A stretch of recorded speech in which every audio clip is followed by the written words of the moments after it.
बहुत दिन बाद हम आपके सामने हैं। मुझे उम्मीद है कि आप लोग स्वस्थ होंगे, सेफ होंगे, सुरक्षित होंगे। आज फिर से क्लास चालू हो गया है। प्रतिदिन आपको क्लास मिलेगा, संडे को छोड़कर। चलते हैं मिल, आगे बढ़ते हैं हम लोग, शुरू करते हैं जहां से खत्म किया था वहीं से। हमने आपको सिखाया था, जो बातें सिखाई थी वो एक बार फिर से रिवाइज करते हैं कि किसी द्विघात शून्यक, अगर द्विघात शून्य क्या है, अल्फा और बीटा है, तो किसी द्विघात के शून्य का अल्फा और बीटा है तो द्विघात बहुपद क्या होगा, x माइनस अल्फा होगा, x माइनस बीटा होगा। ये बात मैंने बता दी।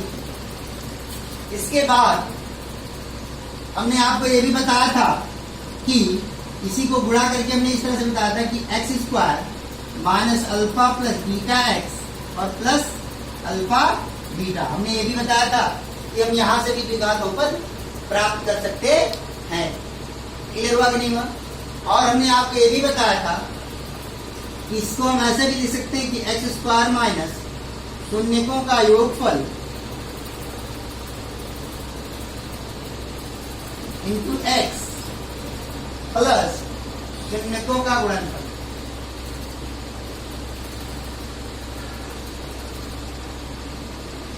ये भी आपको बता दें। यानी आपको द्विघात बहुपद निकालना तो आप इससे निकाल सकते हैं, आप इससे भी निकाल सकते हैं और आप इससे भी निकाल सकते हैं। इसके अलावा हमने आपको बताई थी बात कि शून्य कैसे ज्ञात करते हैं। तो उसके लिए हमने आपको बताया था कि बहुपद को शून्य के बराबर कर देते हैं और उसको हल करते हैं। बहुपद चरराशि का जो मान मिलता है वही क्या होते हैं, उसके शून्य होते हैं। अब आगे बढ़ते हैं हम लोग। हमने आपको ये भी सिखाया था कि अगर कोई द्विघात बहुपद A x square plus B x plus C है, quadratic polynomial A x square plus B x plus C है, तो ध्यान सुनते चलेंगे और इसके शून्य अल्फा और बीटा है, तो alpha plus beta is equal to minus B by A और alpha beta is equal to C by A. ये भी बताया। हमने आपको ये भी बताया था कि alpha plus beta is equal to minus B by A. B क्या है, एक्स का गुणांक है, तो हमने कहा था कि शून्यकों का योगफल बराबर माइनस एक्स का गुणांक बटे एक्स स्क्वायर का गुणांक। ये बता चुका हूं मैं आपको। अल्फा प्लस बीटा, बी क्या है, एक्स का गुणांक है और बटे ए किसका गुणांक है, एक्स स्क्वायर का गुणांक है, तो माइनस एक्स का गुणांक बटे एक्स स्क्वायर का गुणांक। और alpha into beta equal to C by A, या सी क्या है, एक अचर राशि है, सी क्या है, एक अचर राशि है, तो अचर राशि और बटे क्या लिखा हुआ है यहाँ पर, ए लिखा हुआ है, तो इसका मतलब क्या हो गया, बटे एक्स स्क्वायर का गुणांक। कॉन्सेप्ट क्लियर हुआ कि नहीं? तो ये सारी बातें मैंने आपको बता दी। अब इसी तरह से आपको जानना, अगर एक चीज जान गए ना तो उससे संबंधित सारी बातें आपके सामने आ जाएंगी। क्लियर है? तो हम लोग आगे बढ़ते। ये सारी बातें पुरानी हैं जो मैंने आपको सिखाई थी और इस पर मैंने कहा था कि अभी आपको सवाल नहीं लगाना है। तो आइए हम लोग देखते हैं कि कैसे हम इसको रिलेट कैसे करते हैं। देखिए, अभी हमने कहा कि शून्य अल्फा और बीटा है, तो द्विघात बहुपद क्या होगा, x minus alpha into x minus beta होगा। अगर त्रिघात बहुपद है, त्रिघात बहुपद है, तो यानी ऐसा बहुपद जिसमें चरराशि की सबसे बड़ी राशि कितनी है, 3 है, तो उसके कितने शून्य होंगे, 3 शून्य होंगे। द्विघात बहुपद है तो क्या शून्य, 2 शून्य, अल्फा और बीटा। त्रिघात बहुपद है तो उसके क्या शून्य होंगे, 3 शून्य, और वो शून्य क्या होंगे, अल्फा बीटा और गामा। मान लीजिए कि यदि द्विघात है, त्रिघात बहुपद के 3 शून्य, अल्फा बीटा और गामा है, तो त्रिघात बहुपद कैसे निकालेंगे, सेम उसी तरीके से जैसे यहां पर आप लिखते हैं। कैसे, x minus alpha into x minus beta, और एक और बढ़ा दिया आपने, x माइनस क्लियर हो गया कि नहीं हो गया? x minus alpha, x minus beta और x minus gamma, x minus gamma, gamma का चिन्ह ऐसे ऐसे कीजिए और फिर इसको ऐसे बना दीजिए गामा। कॉन्सेप्ट क्लियर हो गया? या ये हो गया त्रिघात बहुपद, या इसी को गुणा करके आप ऐसे कर सकते हैं, ऐसे भी कर सकते हैं। क्लियर हुआ कि नहीं? अब जैसे द्विघात बहुपद का मानक रूप क्या है? ax square plus bx plus c है। इसी तरह से त्रिघात बहुपद का जो मानक रूप होगा तो क्या होगा? ax क्यूब, चरराशि सबसे द्विघात बहुपद में चरराशि की सबसे बड़ी घात 2, त्रिघात में चरराशि की सबसे बड़ी घात 3, ax cube plus bx square plus cx plus d के पार में होगा कि नहीं होगा? क्लियर हुआ कि नहीं हुआ? बात में आ रहा नहीं आ रहा? क्लियर हुआ? तो चलिए, अब जैसे यहाँ पर हमने alpha plus beta is equal to minus D by A लिखा है, तो यहाँ पर शून्य कौन कौन? अल्फा और बीटा थे, तो अल्फा प्लस बीटा बराबर हमने लिख दिया क्या? माइनस डी बाई ए। इसी तरह से यहाँ पर अगर शून्य अल्फा बीटा और गामा है तो alpha plus beta plus gamma. देखिए यहाँ पर अल्फा प्लस बीटा है, यहाँ पर हो गया अल्फा प्लस बीटा और एक और बढ़ गया प्लस गामा, तो बराबर किसके हो गया? माइनस डी बाई ए। समझ आ गया? तो अगर आपको ये फार्मूला याद है तो इससे आप इसको रिलेट कर सकते हैं, कोई दिक्कत तो नहीं है, कोई दिक्कत तो नहीं है। फिर देखिए क्या शून्य का यहाँ पर 1 2 3। अब देखिए अल्फा यहाँ पर क्या किया गया? अल्फा और बीटा का क्या किया गया? गुणा किया गया, इन दोनों का गुणा किया गया, तो अल्फा इंटू बीटा इक्वल क्या मिला? यहाँ पर सी बाई ए मिला है। तो ऐसे यहाँ पर क्या मिलेगा? अगर दोनों का गुणा करें तो क्या मिलेगा? Alpha beta plus beta gamma और plus gamma alpha is equal to C by a. देखिए अब रिलेट करने का तरीका देखिए, ध्यान से समझेंगे तो आराम समझना है। सबके बटे ए है, फार्मूले को समझने के लिए याद करने का तरीका देखिए, सबके बटे ए बटे ए बटे ए बटे, यानी चर राशि की जो सबसे बड़ी घात है उसका गुणांक ए होगा और वही बटे में होगा। फिर देखिए माइनस के बाद प्लस, माइनस के बाद प्लस, और याद करने का तरीका देखिए बी बाई ए, फिर पहले क्या हुआ? बी बाई ए और फिर इसके बाद क्या हुआ? सी बाई ए, यानी सबके बटे ए है और शुरुआत यहाँ से बी बाई ए फिर सी बाई ए। वैसे यहाँ पर भी देखिए बी बाई ए फिर सी बाई ए, और अब देखिए क्लियर हुआ? अब देखिए यहाँ पर एक एक एक एक अल्फा बीटा गामा, यानी एक एक लिया, अब यहाँ पर दो लिया, अल्फा बीटा बीटा गामा और गामा अल्फा। अब तीनों ले लेंगे, तीनों का गुणनफल अल्फा बीटा गामा, तो क्या होगा यहाँ पर? बी बाई ए, और चिन्ह किसका लगेगा?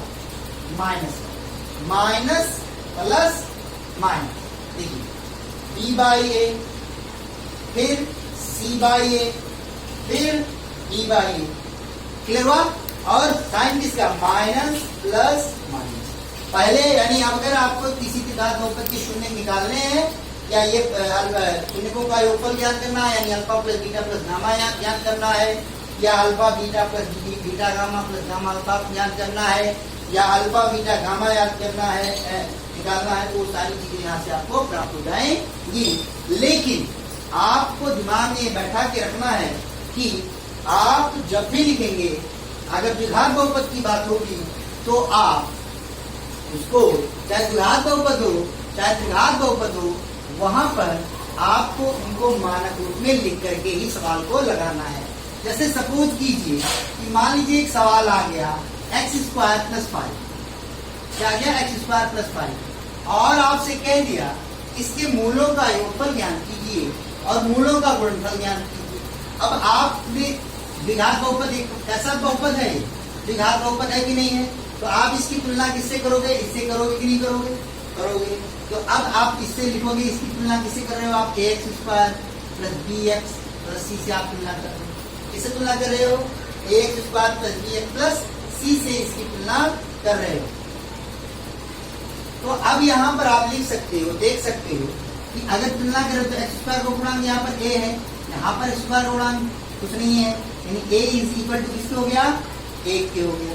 पास में आ गई नहीं आ गई? अब यहाँ पर एक्स का गुणांक कितना है? बी है, और यहाँ पर एक्स दिख रहा है आपको? नहीं दिख रहा है, यानी नहीं दिख रहा, इसका मतलब पूर्णांक उसका क्या हो गया, जीरो, यानी b बराबर इक्वल टू क्या हो गया, जीरो। और यहाँ पर c अकेले है, यहाँ पर c 5 है, तो c इज इक्वल टू किसको हो गया। अब आप सूत्र लगा दीजिए, alpha plus beta is equal to minus B by a, तो माइनस बी, बी की यहाँ पर क्या लिखेंगे जीरो, और बाई ए, ए की यहाँ पर कितना रखेंगे एक, तो कुल मिलाकर कितना हो गया जीरो।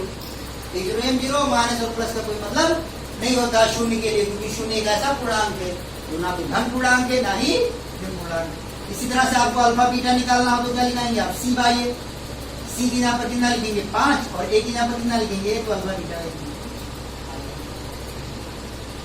इसी तरह से मान लीजिए आगे सवाल x square plus 5x 3x, ऐसे भी आ सकता है। तो आप इसके लिए क्या कर सकते हो, ax square plus bx plus c से तुलना करो। यहाँ पर एक्स स्क्वायर का गुणांक a है, यहाँ पर एक्स स्क्वायर का गुणांक 1 है, तो a इज इक्वल टू किसके हो गया, 1 के हो गया। यहाँ पर x का गुणांक b है, यहाँ पर x का गुणांक 3 है, तो b इज इक्वल टू किसके हो गया, 3 के हो गया। यहाँ पर c है अक्षर राशि, यहाँ पर c दिख नहीं रहा, इसका मतलब c क्या हो गया, 0 हो गया। अब आप फार्मूला लगाइए और आपको उत्तर मिल जाएगा। इसी तरह से आपको यहाँ पर भी करना है। मान लीजिए कि दिया हुआ 3x³ plus 7x square plus 9, या 7x प्लस 9 देखिए, और अब आपसे कहा कि अल्फा बीटा, इसके 3 शून्य कौन कौन है, अल्फा बीटा, बीटा गामा और गामा अल्फा के, या alpha plus beta plus gamma के वैल्यू निकालिए। किसकी वैल्यू निकालनी है आपको, अल्फा प्लस बीटा और प्लस गामा की वैल्यू आपको निकालनी है। तो अब आप ये कैसा है, त्रिघात बहुपद है कि नहीं है, ये क्या है, त्रिघात बहुपद है कि नहीं है। तो त्रिघात बहुपद की तुलना आप किससे करोगे, ax³ plus bx square plus cx और प्लस b से करोगे नहीं करोगे। यहाँ पर x³ का गुणांक कितना है, a है, यहाँ पर x³ का गुणांक कितना है, 3 है, a बराबर कितना लिखोगे, 3। यहाँ पर x स्क्वायर का गुणांक b है, यहाँ पर आपको x स्क्वायर दिख रहा है कहीं पे, नहीं दिख रहा है, यानी b इज इक्वल टू किसके हो गया, 0 के हो गया। यहाँ पर x का गुणांक c है, यहाँ पर x का गुणांक कितना है 7, तो c इज इक्वल टू किसके हो गया, 7 से तुलना करने पर, से तुलना करने, clear. a is equal to 3, b is equal to 0, c equal to 7, और b कांस्टेंट है, यहाँ पर कितना कांस्टेंट है, 9, तो b इज इक्वल टू क्या हो गया, 9 हो गया। अब आपसे कहा गया कि alpha plus beta plus gamma निकालिए, तो alpha plus beta plus gamma is equal to किसके है, माइनस b बाई ए के। b कितना हो गया, माइनस b कितना हो गया 0, बटे a कितना हो गया 3, यानी कुल मिलाकर आ गया 0। तो बात समझ आ गई कि नहीं आ गई। तो इस तरह से आपको जो सूत्र आज समझाए गए हैं वो सूत्र याद कर लेने हैं। जैसे अल्फा प्लस त्रिघात बहुपद के लिए ये सूत्र, alpha plus beta plus gamma is equal to minus b by a, alpha beta plus beta gamma plus gamma alpha is equal to c by a, alpha beta gamma is equal to minus b by a. द्विघात बहुपद के जो सूत्र बताए हैं उसको आपको याद कर लेंगे। कल हम लोग प्रश्नावली पर पहुंचेंगे और कल प्रश्नावली के सवाल हल करेंगे। आप रिवाइज कर लेंगे, कोई समस्या होगी, मेरी स्पीड अगर तेज हो गई होगी आज तो बताइएगा, क्योंकि आधी चीजें मैंने बताई भी हैं, इसलिए थोड़ा सा फास्ट आज बढ़ाया है, क्योंकि उससे रिलेट करना था। मुझे लगता है समझ में आ गया होगा, कोई दिक्कत नहीं होगी। तो दिक्कत होगी तो कल मिलते हैं। धन्यवाद।